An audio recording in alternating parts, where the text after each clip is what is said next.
इस समय हम मौजूद हैं दिल्ली विश्वविद्यालय के श्री गुरु तेग बहादुर खालसा कॉलेज में और आज यहाँ पर 74वां वार्षिक महोत्सव या वार्षिक समारोह का ये मनाया गया है। और इस अवसर पर दिल्ली विश्वविद्यालय के इस प्रतिष्ठित कॉलेज में छात्रों को उनके जो अचीवमेंट्स हैं, उनकी जो शैक्षणिक उपलब्धियां हैं, उनके जो स्पोर्ट्स जगत की कामयाबी है, उसको लेकर के कई तरह के पुरस्कार दिए गए हैं और कई तरह से उनको सम्मानित किया गया है। कुछ को प्रमाण पत्र, कुछ को स्मृति चिन्ह, ये सब दे करके निरंतर कॉलेज छात्रों को सम्मानित करता है। ये वर्ष में एक मौका होता है जब उन छात्रों को अपनी उपलब्धि के लिए कॉलेज सम्मानित करता है। इस अवसर पर हमारे साथ बात करने के लिए मौजूद हैं श्री गुरु तेग बहादुर खालसा कॉलेज के प्राचार्य श्री गुरु मोहिंदर सिंह जी।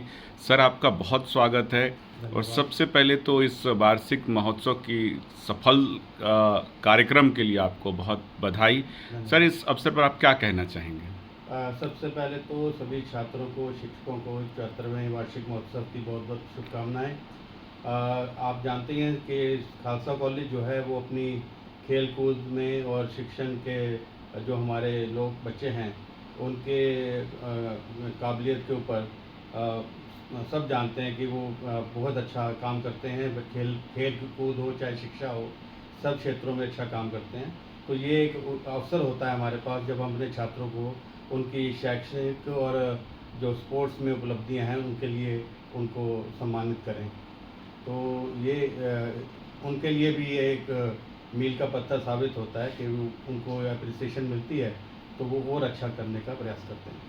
तो सर, पिछले 2 सालों से आप प्राचार्य के पद पर हैं, तो 2 साल में किस तरीके के बदलाव आपने किए हैं जिससे छात्र और बेहतर कर सके? सर, हमारी निरंतर यही कोशिश रहती है कि छात्रों के लिए जितनी भी सुविधाएं हैं वो उपलब्ध करा पाएँ।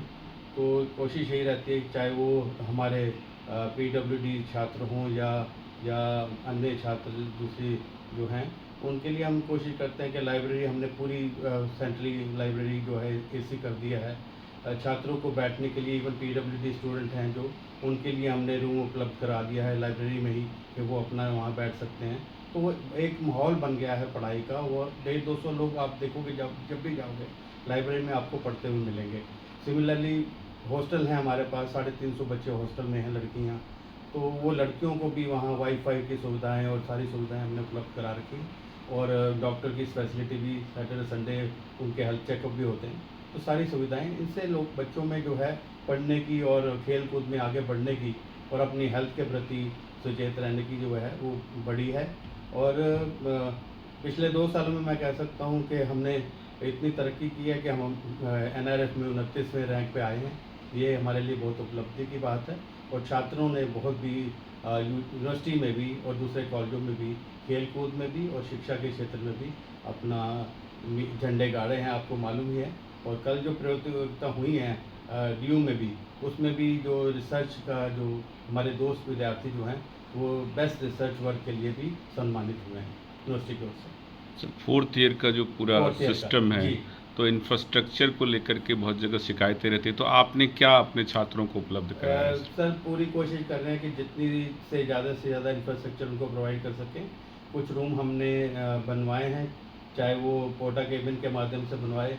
कुछ रूम जो हैं हमने खाली किए, जो हमारे स्टोर के रूप में यूज़ होते थे उनको हमने खाली करके, उनको डेवलप करके, रिपेयर करके दोबारा बनवाया ताकि जो है बच्चे बैठ सकें।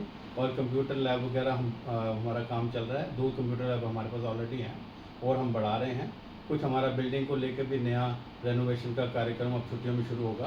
तो उम्मीद है कि इंफ्रास्ट्रक्चर हम और बेहतर कर पाएंगे। आपके लिए तो सारे विभाग ही अच्छे होंगे, लेकिन फिर भी आप किस विभाग ने इस वर्ष जो है ज़्यादा उपलब्धि दिखाई है? किस विभाग के छात्रों ने?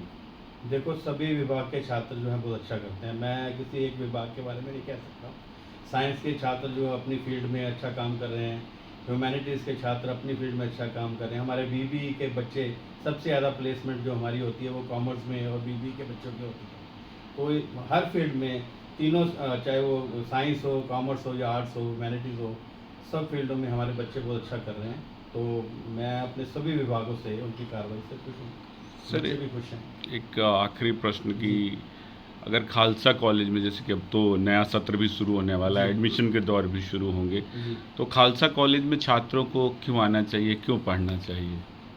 देखिए जी, छात्र क्यों आने चाहिए, मेरे को लगता है कि मैं खुद इस कॉलेज का एलुमनाई हूँ और आज यहाँ तक बैठा हूँ। एक एलुमनाई से, एक स्टूडेंट से यहाँ तक का सफ़र मैंने किया है। बहुत सारे हमारे जो एलुमनाई हैं वो अच्छी अच्छी जगह पे प्लेस हैं और हमारा यूनिवर्सिटी में एक नाम है, कम्युनिटी में एक नाम है, मराठी कॉलेज है फिर भी हमारा, उसके बावजूद हम इतना अच्छा कर रहे हैं।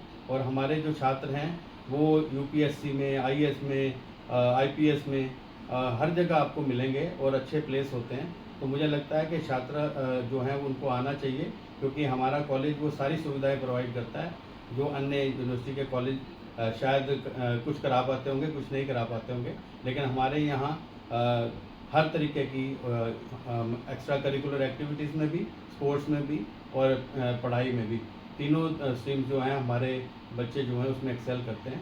तो मुझे लगता है कि बच्चों को आना चाहिए और अपनी काबिलियत पढ़ाई में भी और खेल कूद में भी दिखाएंगे। तो आजकल स्किल डेवलपमेंट का भी दौर चल रहा है, तो उसमें अगर करेंगे, हमारे पास स्किल डेवलपमेंट के भी कोर्सेज हम चलाने वाले हैं, तो कुछ चल भी रहे हैं, तो उनमें अगर वो आके करेंगे तो डेफिनेटली उनको बेनिफिट होगा और उनकी प्लेसमेंट अच्छी होगी। जी, बहुत धन्यवाद सर। हमारे साथ बात कर रहे थे गुरु मोहिंदर जी, जो प्राचार्य हैं श्री गुरु तेग बहादुर खालसा कॉलेज के, और उन्होंने आज वार्षिक महोत्सव के अवसर पर जो है छात्रों को भी शुभकामनाएं दी और शिक्षकों को भी, और बेहतर करने के लिए, और आपको खालसा कॉलेज अगर आना है तो क्यों आना चाहिए, उस पर भी उन्होंने हमसे बातचीत की। बहुत धन्यवाद सर। धन्यवाद।